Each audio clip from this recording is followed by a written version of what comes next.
Well, hello everyone. It's George from Ireland. The news, which many had anticipated, but people didn't know exactly when it's going to come, I thought was going to happen a couple of months ago. Chasiv Yar has fallen to the Russian army. Now, the Ukrainian government hasn't made an official announcement, but several European government sources, who are the allies of Ukraine, have said, yeah, it's happened. But they're waiting for Kyiv to actually say it. So it's bad news from a Ukrainian point of view. It's not unexpected, which is why there's not a big hoo-ha about it. The Ukraine's been able to withdraw in good order, and Russia's paid a very, very high price for this. Even Russia's not crowing that much about it, as you think they might have been, considering they lost so many tens of thousands of troops taking this city. I mean, they've been attacking there for a year. And we always hear about these Russian advances, but they're now in the tens of meters a day. Like if you go back to November, there were sometimes hundreds of meters a day. And I was thinking about this, if they'd advanced even like just 10 meters a day for the last 200 to 200 days, that would have been 20 kilometers. They should have taken Chasiv Yar and Pokrovsk by then. Some days they've even been driven back. Some days they've not advanced at all, and so on. So one of the reasons that they're not shouting this on the rooftop, the Ruskies, is it's not leading to a breakthrough. Yeah, they've gone forward a bit, but to go forward like several kilometers in one day, they just don't have the wherewithal. They don't have the assets. So many tanks destroyed, infantry fighting vehicles and armored personnel carriers, so many howitzers and so on, so many missiles and rockets used up. A lot of the best troops killed and rate troops rush through basic training. They're often using equipment from 2 generations ago. Things don't really work. Their logistics are not as terrible as they used to be, but they're not going to be able to turn a Ukrainian retreat into Ukrainian rout. That doesn't look like. So that's bad news for Ukraine on the Eastern Front.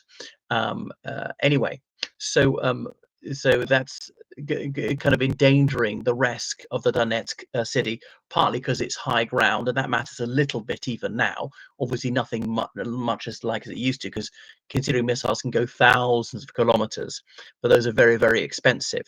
So, but artillery, if you're even on a bit of an eminence, that's going to make your projectiles go that little bit further. So the Ukrainians, they were well dug in there, but it became ever more difficult, partly because low troop levels. We mustn't say manpower, that's sexist, even though the Ukrainian armed forces is about 95% male. Mustn't disrespect the female minority, and there's just not enough Western military aid. So the Russians were able to move ever closer. Then it became a real headache for the Ukrainians to be able to supply enough munitions to manage their troop rotations. They were really taking their lives in their hands when they're driving their trucks up and down the approach roads, and so forth. So that's it. I mean, the Russians, they even got into some suburbs of the city way back in October.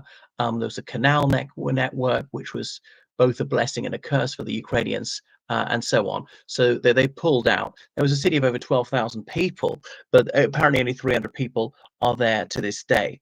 So yeah, a little bit worrying for them, and they were very, very close in May. They were under 2 kilometers from the city in May, somewhat driven back, and so on. Some of the International Legion for the Territorial Defense of Ukraine was there as well. So there was a lot of mining around there. That's obviously a bit of a blow to the Ukrainian economy. But for over a year, they couldn't do that. It was just too dangerous. There are very few civilians. It was very difficult to move things into and out of Chasiv Yar.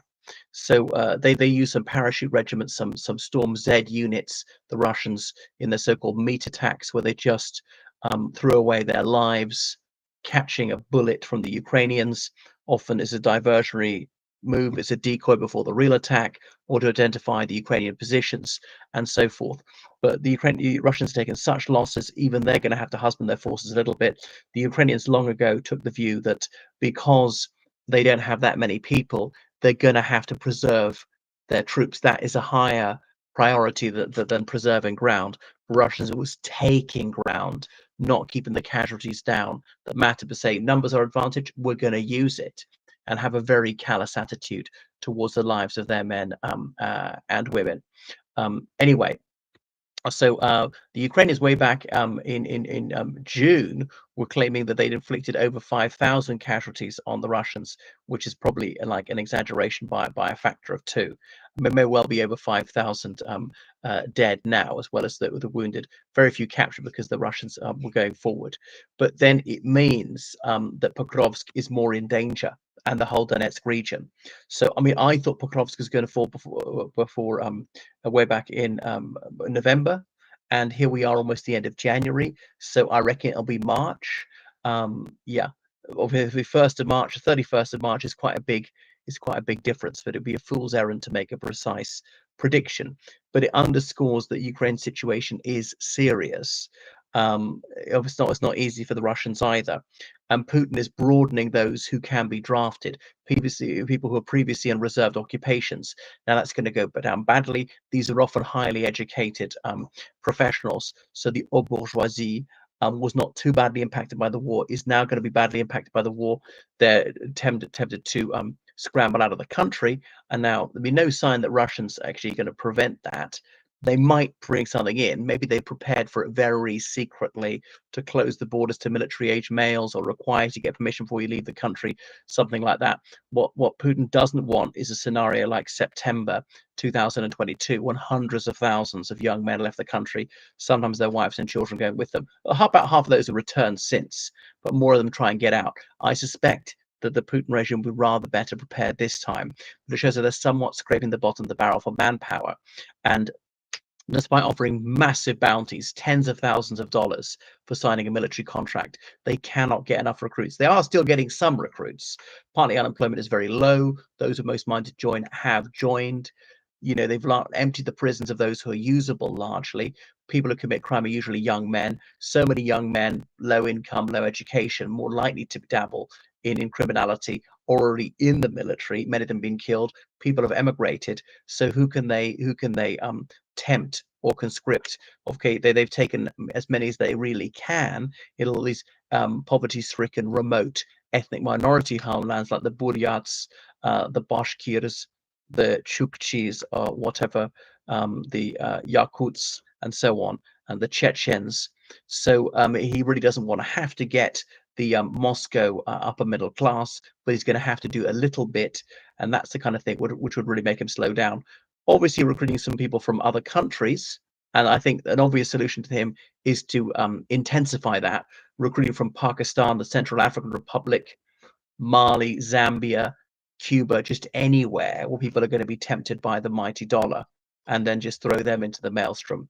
But that's why, I mean, I don't doubt that Russia can sustain this war throughout the whole of 2025 at a lower tempo for various reasons, for lack of troops, lack of weaponry, and the economy increasingly difficult. 2026, that's when it really comes to the crunch time. Obviously, they can fight a bit into 2026. All the way through 2026, I start to be doubtful. But yeah, I think the fall of Pokrovsk is a matter of time. The Ukrainians have won the moral victory in managed to hold it so long. But yeah, we shall see. But I hope I'm not wrong, that maybe the Ukrainians will just collapse at some point, and you can't really tell when that's going to be. And that's why it's so vital that the Ukrainians get more weapons.